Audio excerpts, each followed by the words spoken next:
Почитувани дами и господа, дозволете ми да започнам честитајќи му на председателот Аше за неговиот избор и посакувајќи му голем успех во раководењето со Генералното собрание на Обединетите нации. Истовремено, честитајќи му и на председателот за заминување, Јеремич, за неговото успешно председавање. Сакам да му заблагодарам и на генералниот секретар за неговото раководење со цел зајакнување на способноста на Обединетите нации да одговори на актуелните и идните предизвици. Почитувани колеги, секој септември светските лидери се во Њујорк за да развијат заеднички одговори на предизвиците. Тоа е голем предизвик за сите, за владите, за меѓународните и регионалните организации, граѓанското општество и приватниот сектор. Ние ја споделуваме главната одговорност за мирен и безбеден свет, кој ќе ги обезбедува правата и интересите на поединецот, нациите и државите во рамките на границите на владењето на националното и меѓународното право. Тоа беше и целта на Обединетите нации при формирањето по Втората светска војна. Господин председател и генерален секретар, ви благодариме на вашиот ангажман и водство при поставувањето на новата развојна рамка за планирање и по 2015 година, надградувајќи ги милениумските развојни цели со економската, општествената и еколошката димензија на одржливиот развој. Од важност за развојната агенда по 2015 е градењето на глобалното партнерство помеѓу владите, приватниот сектор, граѓанското општество и поединците, и мобилизација на институционалните и човекови ресурси во овој амбициозен и комплексен проект. Животната средина мора да биде клучен елемент на одржливиот развој. Она што не одржува е токму природата, чии ресурси треба рационално да се искористуваат. Економскиот распак го олеснува човечкиот живот, ја намалува сиромаштијата, овозможува подобро образование и здравствена заштита за сите и е есенцијален елемент на развојната рамка. Република Македонија во целост ќе придонесува во реализацијата на сите глобални цели преку националната агенда во која токму инвестициите во образованието, во здравството, земјоделството и храната, екологијата и инфраструктурата и партнерството помеѓу владата и бизнис заедницата се врвни приоритети. Почитувани пријатели, мирот, разрешувањето на конфликтите, заштитата на човековите права се постулати на Обединетите нации, а денес се уште поголем предизвик на кој треба смело да пристапиме за да го надминиме. Република Македонија ги поддржува пристапите на Обединетите нации за надминување на предизвиците. Активно придонесуваме во промоцијата на мирот на меѓународно ниво, учествувајќи во меѓународните мисии кои ја обезбедуваат слободата и демократијата.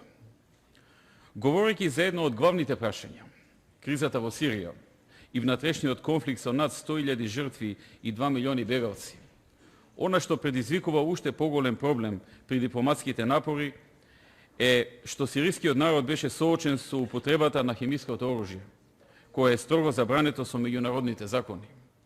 Ова не смее да се толерира. Ние спаѓаме во оние држави кои побараа итна истрага под покровителство на механизмот на генералниот секретар за истрага на наводна употреба на хемиското и биолошкото оружје. И покрај гледиштата, сите земји членки на Советот за безбедност и на Обединетите нации се обединети дека при разрешувањето на кризата треба да се даде шанса на политичкиот пристап.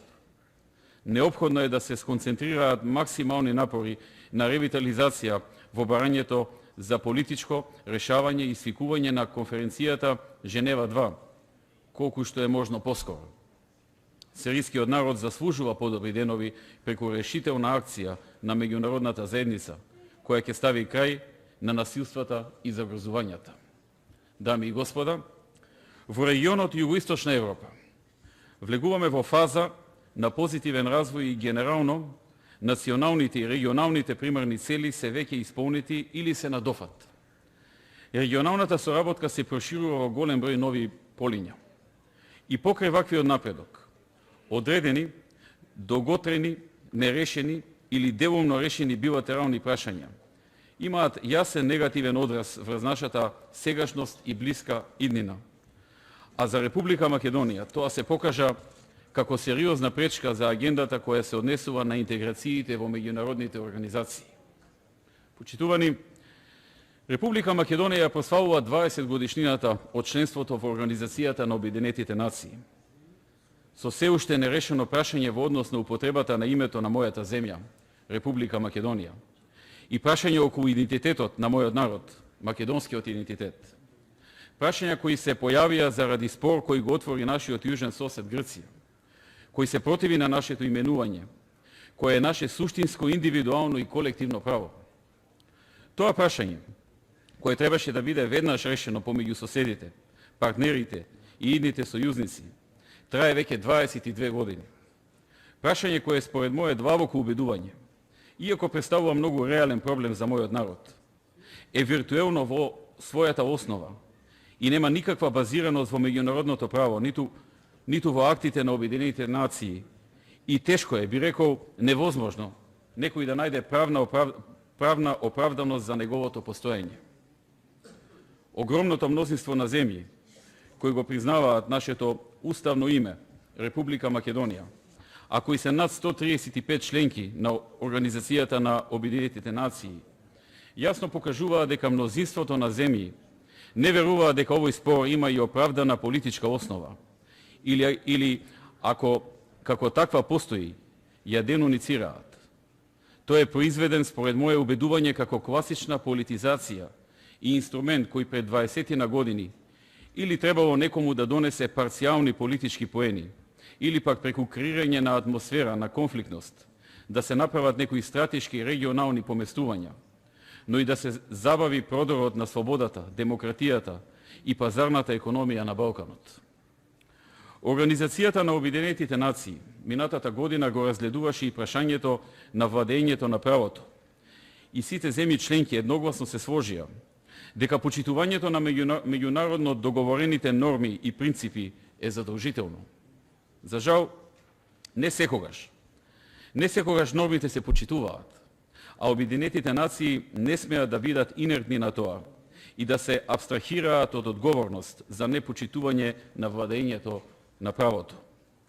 Република Македонија во 1993 стапи во членство во Организацијата на Обединетите нации со нетипичен услов за прием, а тоа е оспорувањето на уставното име и прием под привремена референца на земјата, преседан кој историски се нема случено никогаш и кој е во спротивност со актите на меѓународната заедница и право. Но ние тоа го издржавме, иако како проблем се провлекува до ден денешен. Во 1995 година со Грција со посредство на Обединетите нации потпишавме временна спогодба, со која променивме знаме и делови од уставот. А Грција имаше обврска да не го попречува нашиот прием во меѓународни организации. Обврска која не ја испочитува и го попречи нашиот прием во НАТО во 2008-та. И не само што го попречи директниот чин на нашето зачленување во меѓународна организација, го прошири тоа попречување и на процесите на започнување на процедура за членство во друга организација. И 4 години поред го попречува почетокот на преговори за наше членство во Европската Унија. Во 2010-та, Меѓународниот суд на правдата во Хаг, кој е главен орган на Обединетите нации, основан од земјите членки, по основ на наша тужба за попречување на Грција за нашите членства, пресуди дека Грција го прекршила меѓународното право преку прекршување на времената спогодба и дека Република Македонија со ништо не го прекршила меѓународното право и обврските кои ги преземала.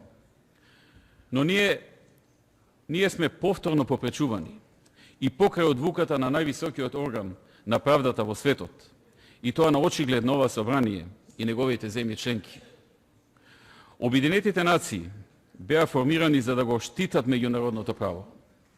Ниту една норма од меѓународното право не налага некоја земја да не може да се нарекува како што сака, а низините граѓани да не можат да се нарекуваат и именуваат како што сакаат. Именувањето е едно од 5 елементи на државите и тоа е неоспорно право на секоја земја член.